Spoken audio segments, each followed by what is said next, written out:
Hey, welcome back everybody. I'm Alice Blue, and before we get started, I have something to tell you.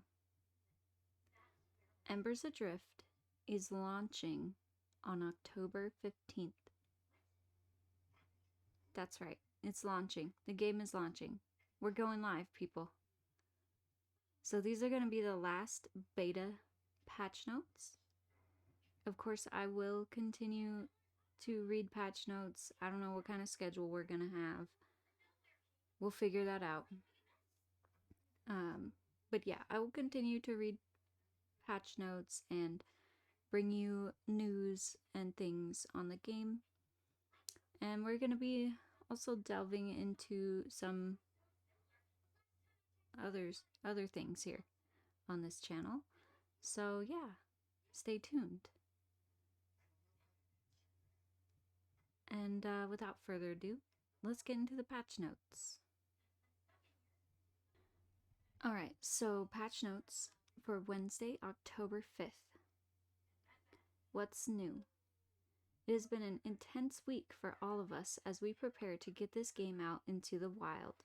This is one of our largest change sets yet, including a new city, a slew of new NPCs, more quests, crafting tweaks, augments, additional performance knobs, and a new patch server. This isn't the end, however. We will continue working diligently through launch to bring you new content on a regular basis. Remember that this is the last weekend of beta, and the servers will be closing on Sunday at 11:59 p.m. Central. Please join us on Sunday night at 8 p.m. Central for a last send-off. We are seeking focused feedback on these items this week. How is performance inside of the city during the day and night? How much of an impact did adjusting humanoid texture resolutions impact performance on your rig? Are weapon and armor augments worth using? And was your patching process faster than it typically is? Bug fixes and improvements. Tech. Fixed issues with random transform replicators that was causing some NPCs and players to be out of position on your local machine by up to 10 meters. This bug has been present for some time, but it became much more noticeable with the hard leashing. Reverted hair shaders to their previous state. Adjusted eye smoothness. Fixed issue where you could double stack items if your connection encounters lag. Reduced complexity and memory overhead of Redshore terrain shader. Slightly extended shadow cascade distances. Disabled volumetric lighting on street lamps to save on performance. Fixed error when hailing merchants. Environment and art.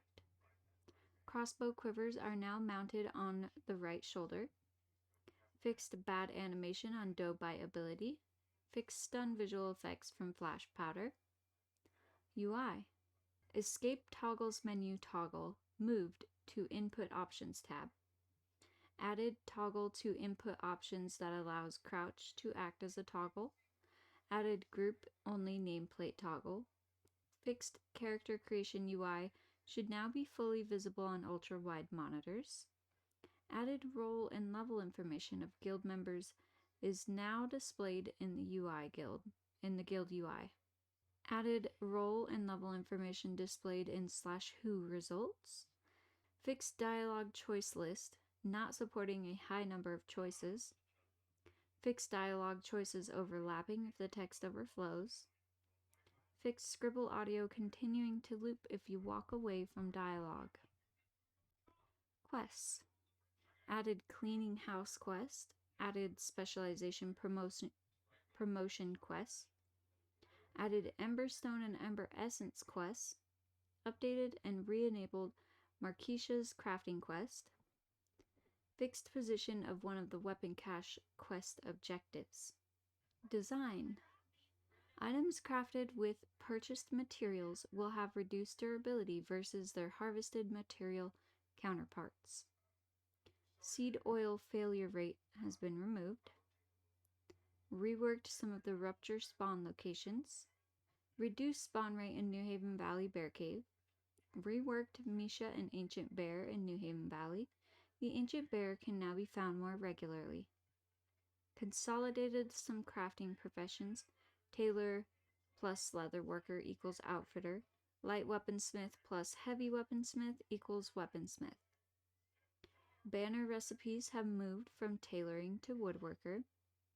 Fixed issue with imbued weapons that were preventing additional dice modifiers. Fixed issue with imbued bows, causing them to update the wrong damage value. Added a description to Flux to better describe the functionality. Avoidance potion is now known as Reflex potion. Updated description on wind-up ability. Fixed issue preventing leather from being used as strapping for imbued metal armor and shields. Some of you may have noticed that the rate at which you gain adventuring experience was changed this past weekend.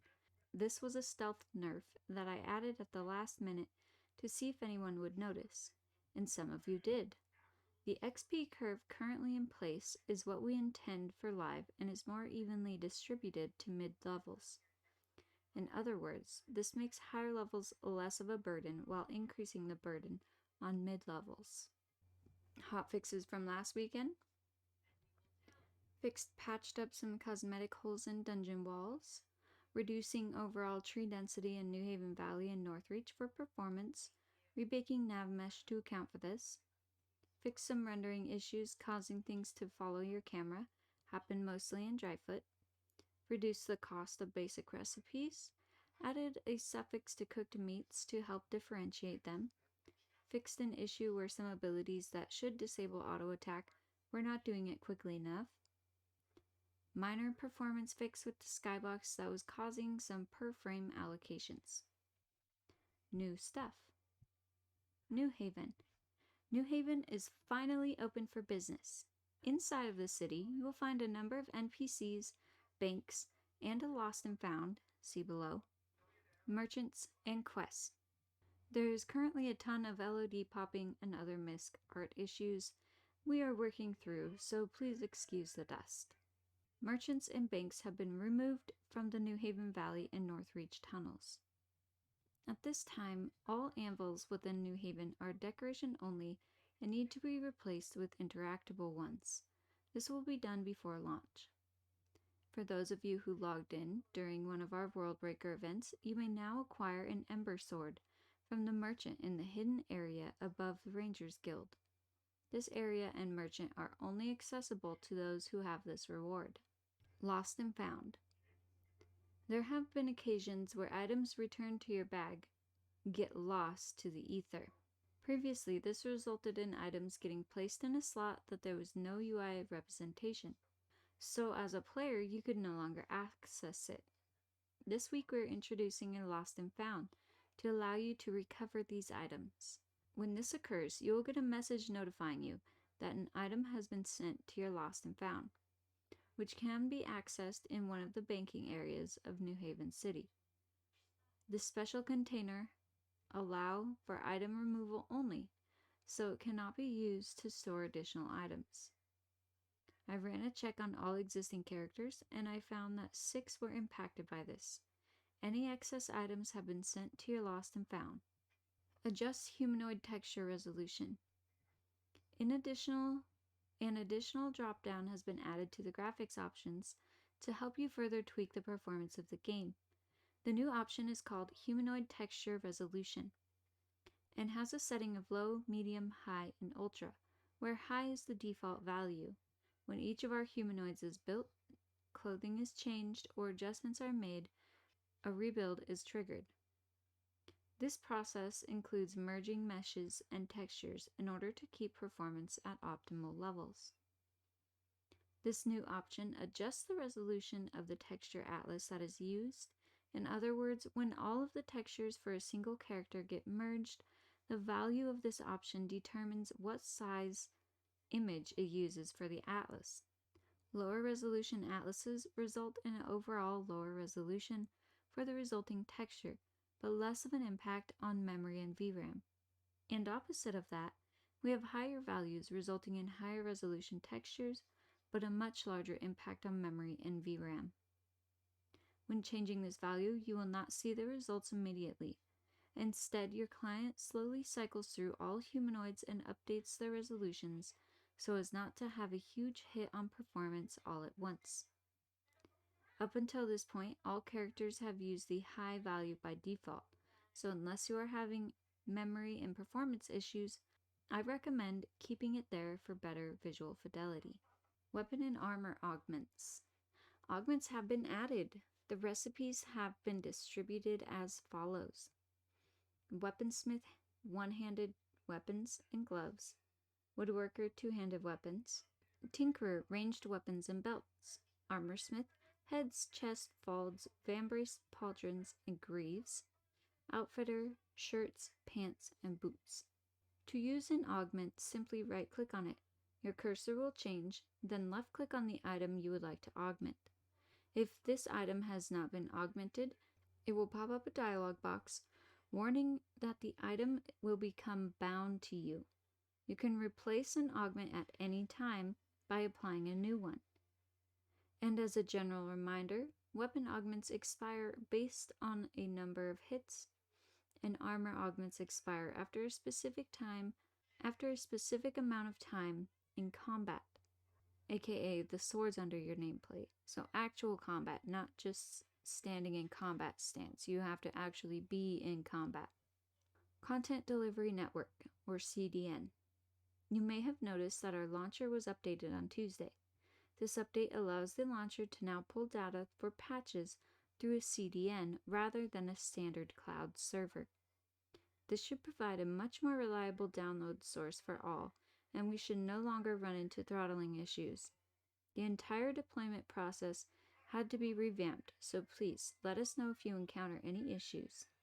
Instancing tech. I also worked on some crude instancing tech for zones in prep for launch. Please head on over to the city and try them out. Works in progress. To see a full list of what is currently in progress, head on over to this thread. Now, repair costs, timeline 2 to 3 weeks. We're looking into improving how repair costs are calculated to mitigate their costs at higher levels. Still some work left to do, but we just wanted you to know that we are working on it. Leather visuals, timeline 1 to 2 weeks. Leather bracers, gloves, and pants currently do not have visuals. This is being worked on. Known issues. Loot roll occasionally does not trigger, leaving the loot open to anyone. We are currently investigating. Terrain textures have a bit too much tiling. This will be resolved shortly. Characters can get stuck in any looping animation if they do not properly complete. This is most noticeable for strikers using a bow. Not all Ember Rings and Points of Interest are proper map discoveries. This is especially true in Dryfoot, Dryfoot Stronghold, and Red Shore. Discoveries and map uncovering is a work in progress and will be revisited soon. Deconstructing crafted items returns junk 100% of the time. You cannot roll on loot while unconscious. Not all clothing and armor has visuals. Dragging a group nameplate in the group window will set the wrong pivot point for the group window, and the whole thing will drag a bit weird. Typing chat text may occasionally become invisible. Unfocus your chat window, and trying again a few times typically resolves this. Sometimes when you respawn, you don't end up at the proper Ember Ring. If this happens, please report the position where you died via the report command or the debug position. Mac OS. Zooming the camera while holding the right mouse button can cause your chat window to scroll. This is not intended behavior. At some camera angles, the sun may go dark. This should not happen frequently, but it is readily reproducible in some locations. I'm investigating a fix. Hot fixes for the final beta weekend. Added the instance and switch instance commands. The first tells you which instance you are in, while the second sends a request to switch to a different instance. For example, if you want to switch to instance 2, you would type \switch instance 2. I will have 2 city instances up over the weekend for people to test this out with the Switch Instance 0, Switch Instance 1. For testing purposes, the city population threshold has been set to 8, after which people will start overflowing into the second instance. There is currently no way to list available instances as this command was added so you can more easily group with friends. Fixed an issue with NPC movement being jerky. Fixed chat text should no longer overlap with the scroll bar. Added numerous props to New Haven City. Updated numerous LODs in New Haven City. Updated lighting in New Haven City. Added guards to New Haven City. Cole Krenner has been moved to New Haven. Removed depreciated crafting professions from New Haven Valley Trainer. Additional info added for executability tooltip. Reduced ability rejuvenating hymns power at higher levels. Reduced delay on many two-hand weapons. Improved ordering of items on general merchants. Added visuals for leather fan braces and greaves. We forgot to mention that we added a healing stat to your characters. This stat increases the healing power of heals and heals over time. Some augments updated for the healing stat, some rares updated with healing stat, some crafted gear updated with the healing stat. Fixed spawning issues with Rat's Nest, fixed a bug with macOS Patcher that was causing it to restart periodically, and enabled a new compression algorithm in built clients, which should reduce size on disk and make patching quicker. Alright, awesome guys. That was our last beta patch notes for Embers Adrift. Thank you so very much for watching, and I really hope to see you in game.